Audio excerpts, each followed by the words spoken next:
Salamlayıram, hörmətli tədbir iştirakçıları hər birinizi. Səsim gəlir, zəhmət olmasa deyərdiniz, tədbirimizə başlayaq. Bəli, səsiniz gəlir. Bəli, bəli, gəlir. Aha, aydındır. Üzrü sayən işıq sönmüşdü, gec başlanıldı tədbirimizə.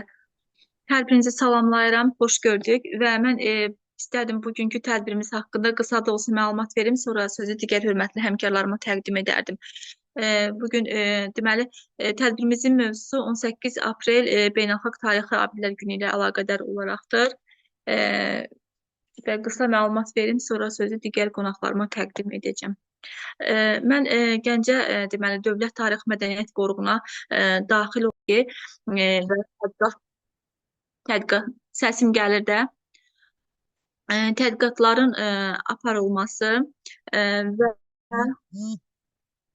tədqiqat orada olan səsim gəlir, zəhmət olmasa deyərsiniz. Bəli, bəli, gəlir Aynur xanım. Orada Bəli, olan gəlir. tarixi abidələr haqqında məlumatların toplanılması və eyni zamanda tədqiqatlardan alınan məlumatların əldə olunması, təbliğini gücləndirmək məqsədi ilə sərgilər, mühazirələr və ekskursiyaların təşkili qoruğun əsas vəzifələrindən biridir.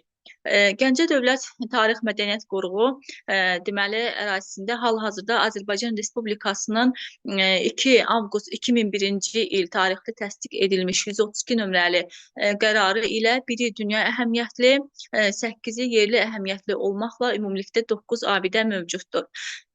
Gəncə özünün zəngin tarixi abidələri ilə məşhurdur və aparılan mənbələrdə, yəni məxrəclərdə müəyyən olmuşdur ki, tarixən Gəncədə qədim qala divarları, qala divarlarının bütçləri, mədrəsələr, hamamlar, körpü qalıqları mövcuddur və həmin abidələrdən qalıqlarından bu günümüzə qədər də gəlib mövcud olmaqda olanların bəzi nişanələri də hal-hazırda vardır.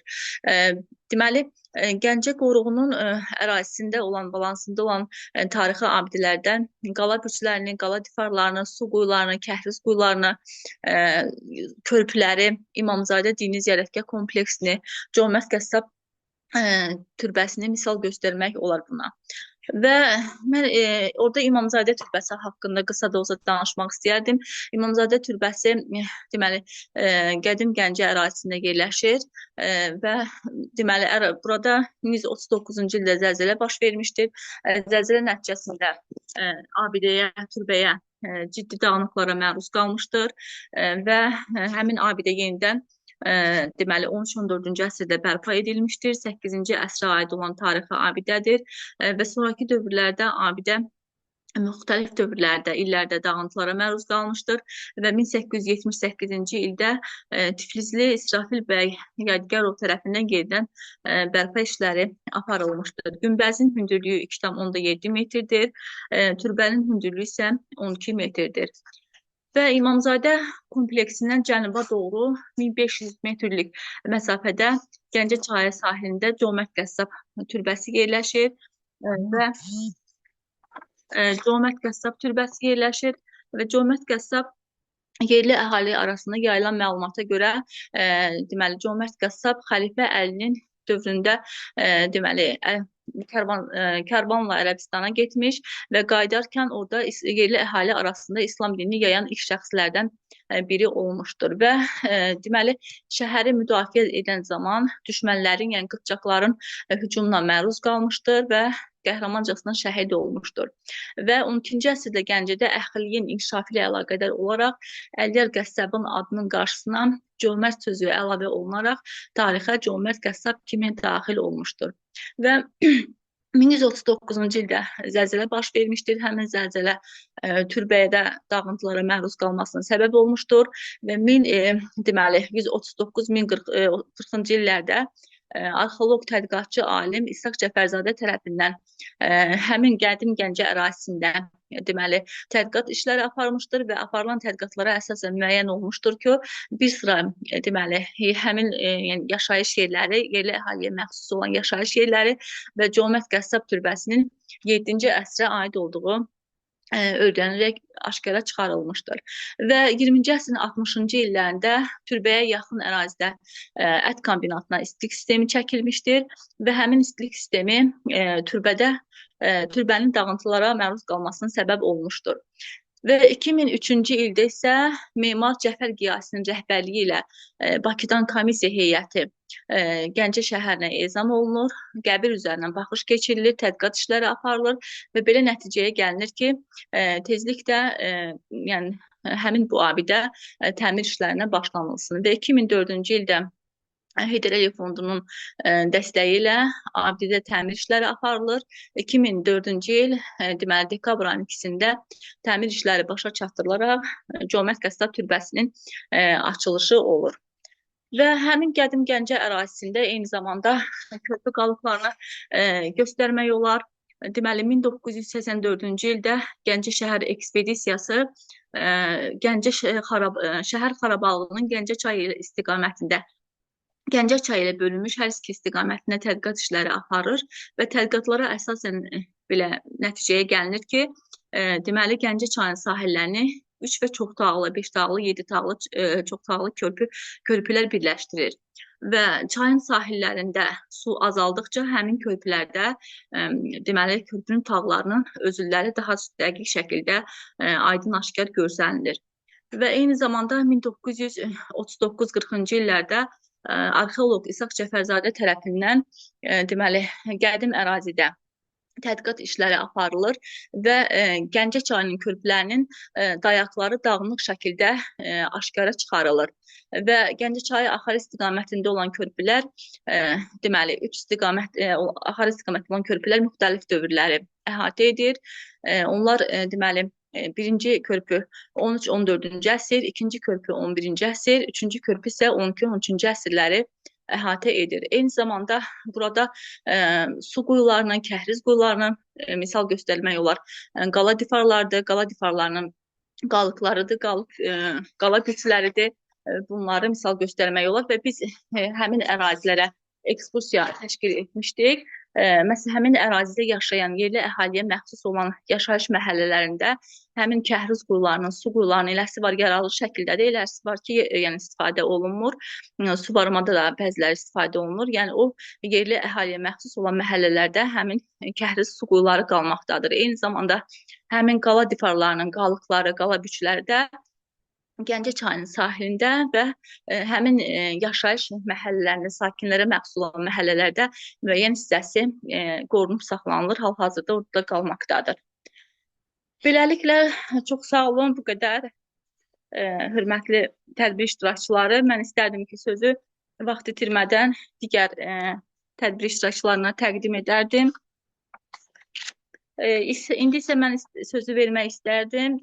Amiya Gəncə bölməsinin Diyarşünaslıq İnstitutunun Tarix şöbəsinin müdürü, Gəncə Dövlət Universitetinin dosenti, tarix üzrə fəlsəfə doktoru Nərgiz xanım Rəsulovaya. Nərgiz müəllim, buradasınızsa buyurun, zəhmət olmasa sizi dinləyirik. Salam Aynur xanım. Salam Nərgiz müəllim, xoş gördük. Və başa düşdüyümüz qədərilə Aynur xanımın asılı olmayan səbəblərdən gec başladığımıza dərsim olduğuna görə mən çıxışımı bir qədər qısaltmaq məcburiyyətində qaldım. Ona görə sizə çatdırım və sonra çıxmaq məcburiyyətindəyim. Mənim bugünkü mövzusu Gəncənin Şah Abbas məscidi haqqındadır. Gəncə abidələri içərisində mimarlıq həllinə görə diqqəti cəlb edən ən böyük tikili Şah Abbas məscididir. Bu məscid Cümə məscidi də adlandırılır və 1606-cı ildə Səfəvi hökmdarı 1-ci Şah Abbasın göstərişi ilə memar Şeyx Bahəddin Məhəmməd Amilin layihəsi üzrə Gəncənin yeni mərkəzi yaradılarkən inşa edilmiş məsciddir. Və Şah Abbas məscidi iri giriş otağından, 2 qoşa minarədən və böyük məscid binasından ibarətdir. İbadət zalının sahəsi 14-ün 17-yə metrdir. Şərq memarlıq üslubunda inşa olunan məscid 4 bucaqlı plana malikdir, üstü günbəzli örtülüb.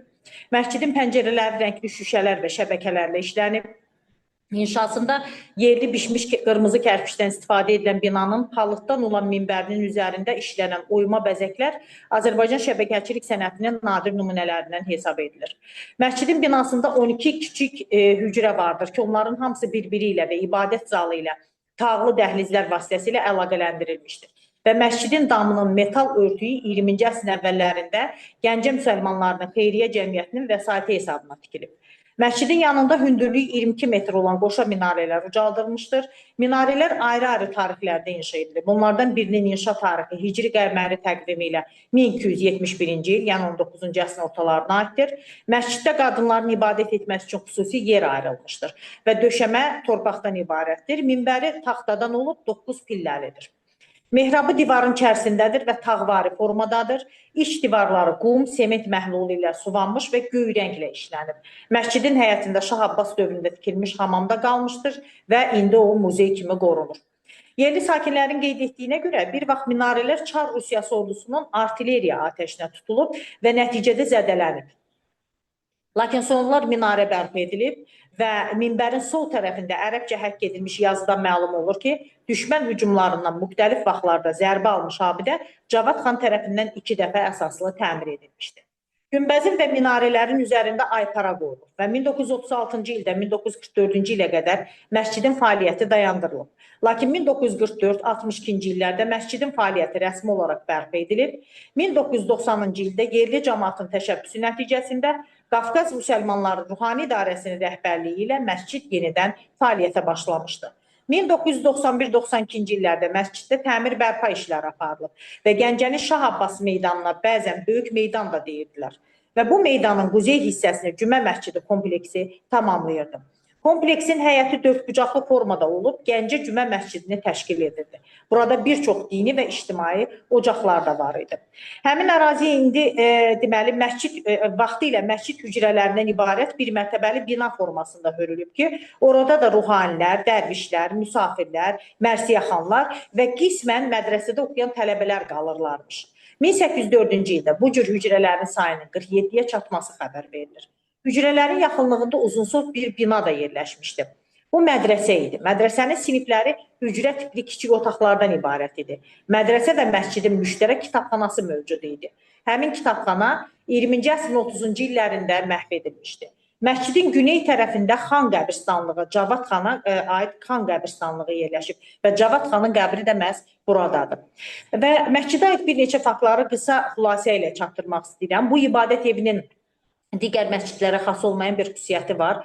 Yəni bu da ondan ibarətdir ki, ilin istənilən günündə saat 1-də binanın qərb divarına, yəni günorta saat 1-də, 13:00-da binanın qərb divarına düşən kölgə itir və bu əlamətə görə keçmişdə insanlar bununla günorta namazının başlama vaxtını bilərdilər. Həmçinin bu saatda günəş şüası pəncərədən içəridəki eyni kərpicin üzərinə düşür. Digər bir fakt, Şah Abbas məscidinin giriş tağında olan qapının üstündə 2 daş kitabə bu günə də qorunub saxlanılır və kitabələrdən birinin üzərində farsça yazı mövcuddur. Orada qeyd olunur. Gəncə şəhərində hər kəs bilə-bilə və ya bilmədən mülkiyyətə daxil olan yuxarı və aşağı məhəlləni qəsb etsə, əhaliyə zərər yetirsə, vilayətdə qarışıqlığa səbəb olsa, Allahın və imamların tənəsinə düçar olsun. Digər bir məsələ, 1885-ci ilin Qafqaz təqvimində 1794-cü ildə Qarabağ xanının Gəncəyə hücumu zamanı məscidin ciddi dağıntılara məruz qaldığı haqda yazılıb. Lakin Milli Kimlik Araşdırmalar Qrupunun üzvü bu məlumatın yanlış olması haqqında bir məqalə tərtib edib və orada qeyd olunur ki, 1794-96-cı illərdə Gəncə bir neçə dəfə Qarabağ xanlığının hücumlarına məruz qalsa da şəhər ələ keçirilməmişdi və 1780-ci ildə Qarabağ xanı Gəncəni özündən asılı vəziyyətə salmışdı, ancaq o zaman şəhər döyüşsüz təslim olmuşdu və tədqiqatçının sözlərinə əsasən bu halda qaliblər adətən xəracın alınması ilə kifayətlənir və dağıntı törətmirdilər. Və bir də nəzərə alsaq ki, müsəlman və Azərbaycanlı olan Qarabağ döyüşçüləri heç bir vaxtda məscidə zərər verməzdilər.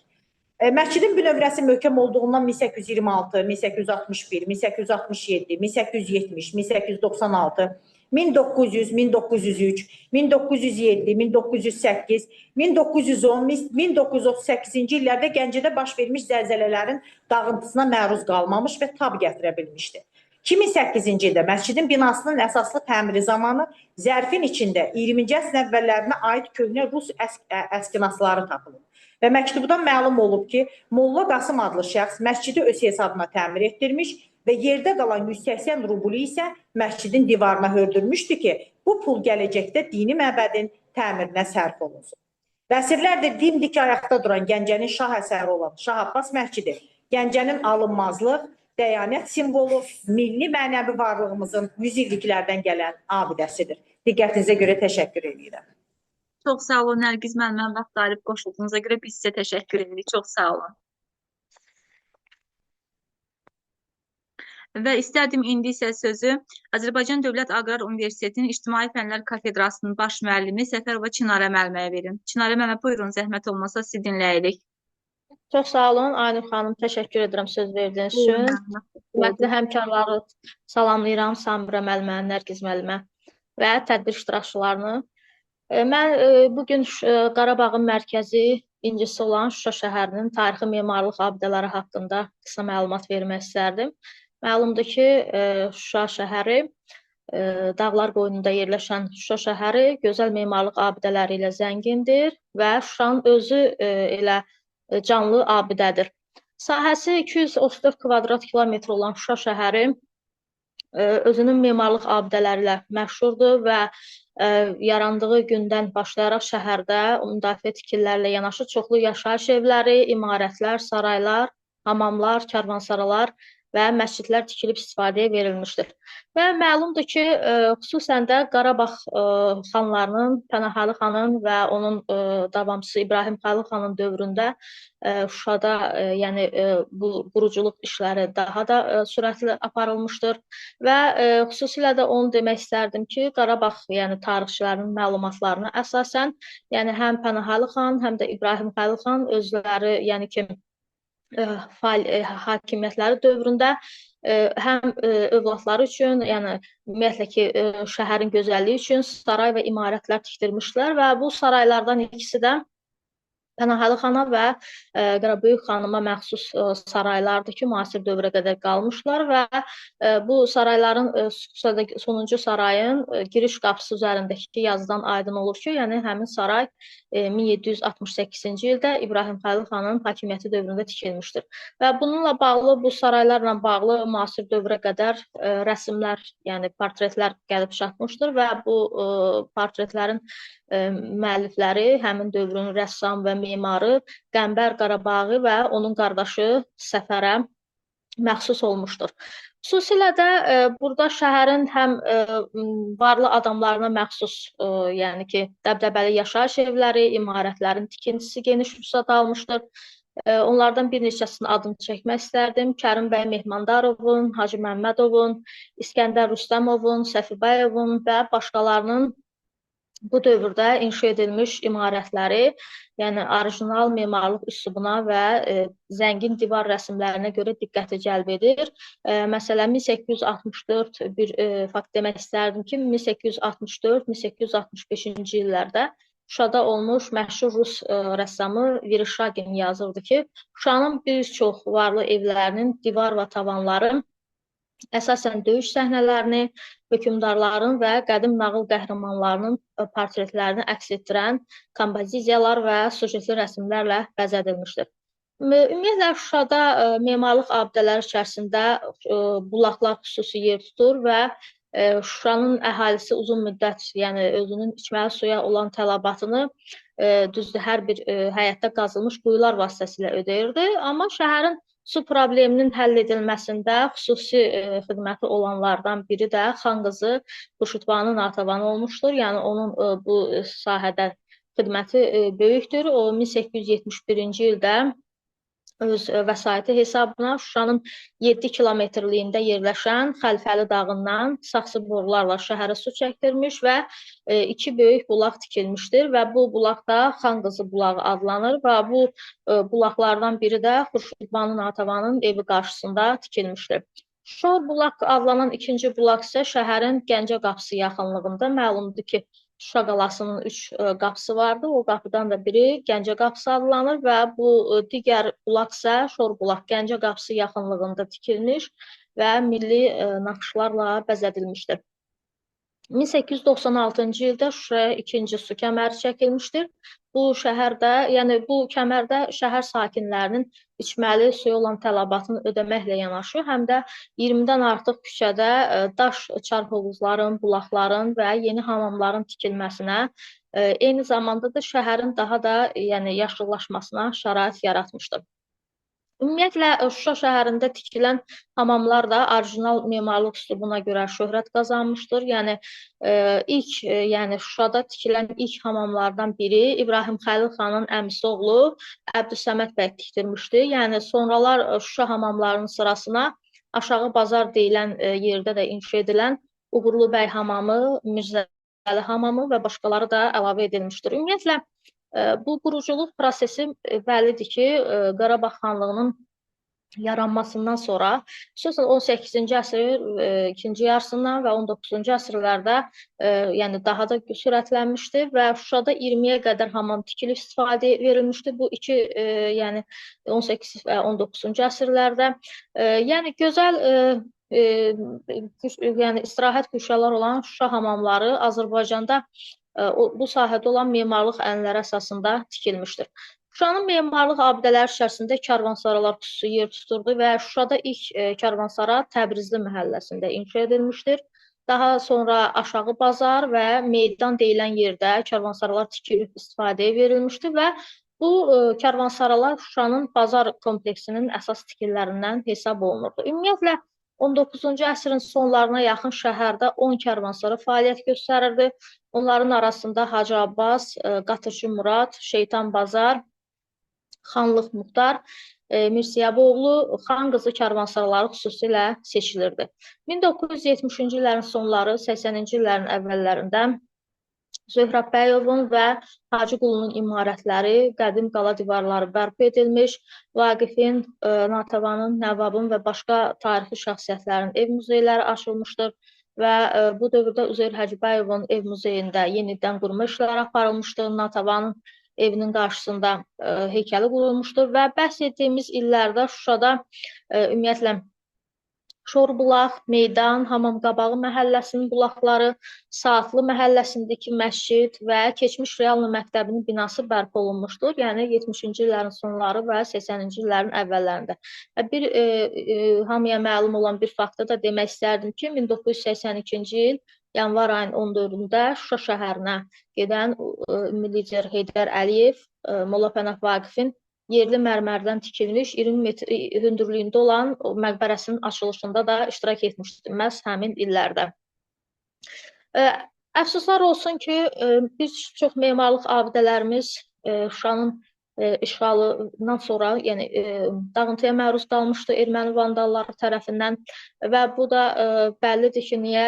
Çünki Azərbaycanlılara məxsusluğu, yəni izi itirmək məqsədi ilə, amma şükürlər olsun ki, Vətən müharibəsindən sonra bu erməni mifologiyası darmadağın oldu, yəni qısaca desək, arzuları ürəklərində qaldı və bəllidir ki, Şuşa şəhəri 2020-ci il noyabrın 8-də işğaldan azad olundu və işğaldan azad olunandan sonra da məhz Azərbaycanlılara məxsus maddi mədəniyyət nümunələrinə qarşı vandal münasibətə hər kəs şahid oldu və bu günlərin işğaldan azad olunduqdan ta bugünə qədər möhtərəm cənab prezidentin xüsusi göstərişi və onun ora səfərlər çərçivəsində də biz buna şahid oluruq.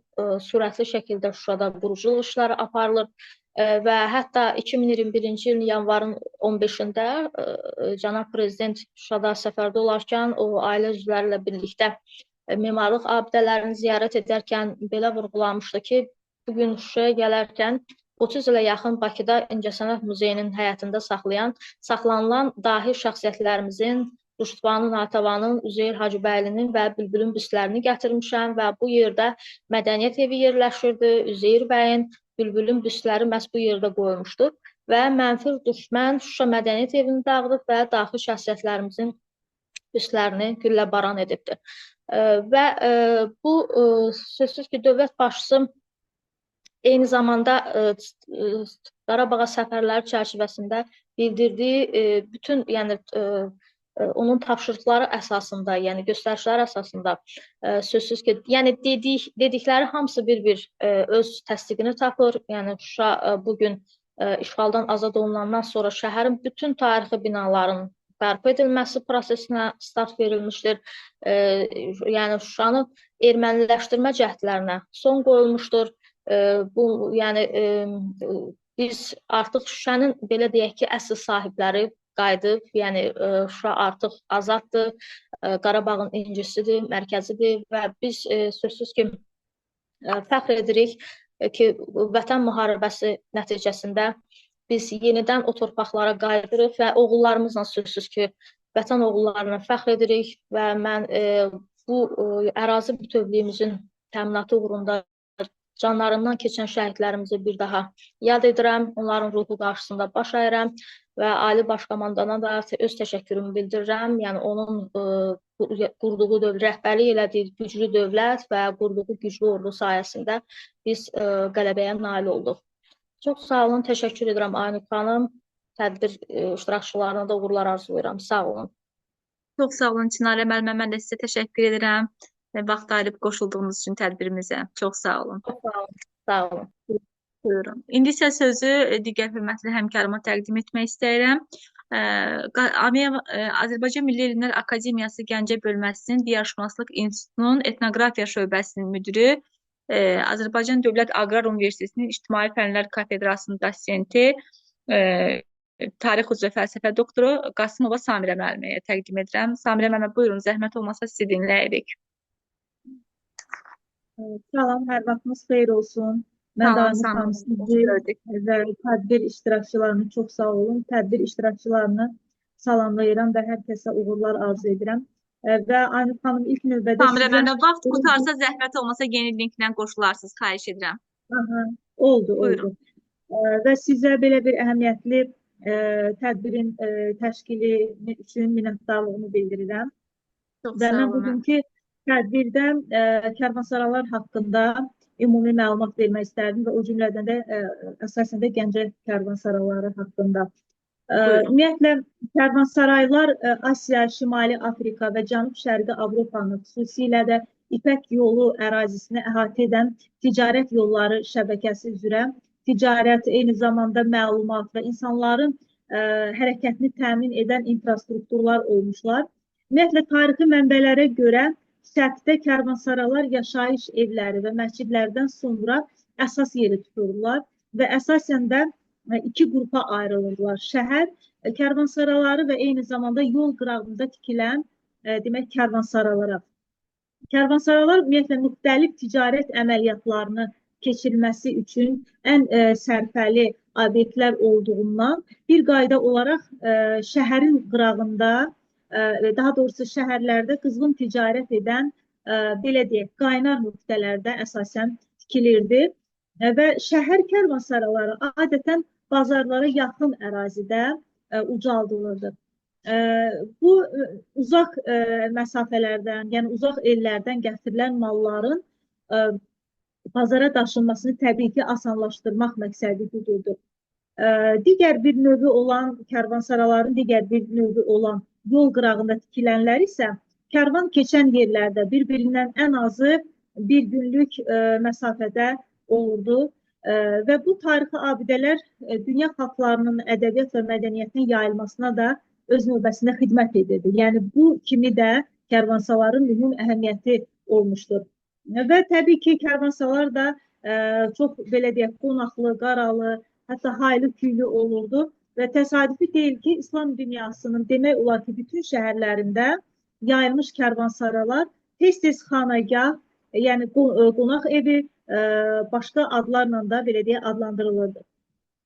Təbii ki, Azərbaycan ərazisində də Böyük İpək yolunun magistralı boyunca ticarət əhəmiyyətli şəhərlərdə və eyni zamanda karvan yolları üzərində karvansaralar mövcud olmuşdur və hətta sayca kifayət qədər olmuşdur. Karvansaralarda karvanların dayanacaq yeri, mehmanxana tipli istirahət otaqları, minik və yük heyvanları üçün ayrıca yerlər olmuşdur. Ticarət mallarının saxlanması üçün hətta ambarlar olmuşdur. Müxtəlif dükanlar, yeməkxanalar və s. mövcud olmuşdur. Və qeyd etməliyəm ki, etnoqrafik materiallardan da məlumdur ki, iri karvansaralarda onun daimi xidmətçiləri olmuşdur. Hətta daimi xidmətçilərdən başqa da çoxlu köməkçilər də, demək, əlavə köməkçilər də olmuşdur. Ümumiyyətlə, orta əsrlərə biz nəzər salsaq, görərik ki, orta əsrlər və hətta orta əsrlərin son dövrləri də, xüsusən də 19-cu əsrdə Azərbaycanın bir çox şəhərlərində, məsələn, əlverişli coğrafi mövqedə yerləşən Təbriz kimi, Şamaxı kimi, Gəncə kimi, hətta Şuşa, Bakı, Naxçıvan, Ordubad və s. bu kimi şəhərlərdə xeyli karvansaralar tikilmişdir. Və iri ticarət mərkəzlərində bu karvansaraların təbii ki sayının çox olması demək başa düşüləndir.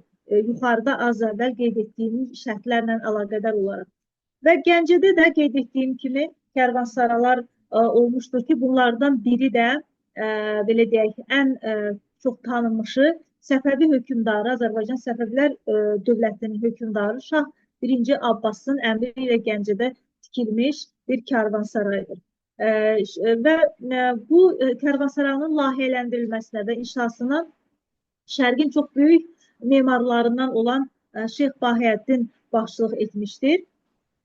Məlumdur ki, bişmiş qırmızı kərpicdən inşa olunan karvansaray 2 mərtəbədən ibarətdir və bu çox əsrlik tarixə malik olan, ulu ənənələrə və zəngin bədii təsvir vasitələrinə malik olan Azərbaycan memarlığının özünə məxsus bir belə deyək, xüsusiyyətlərini özündə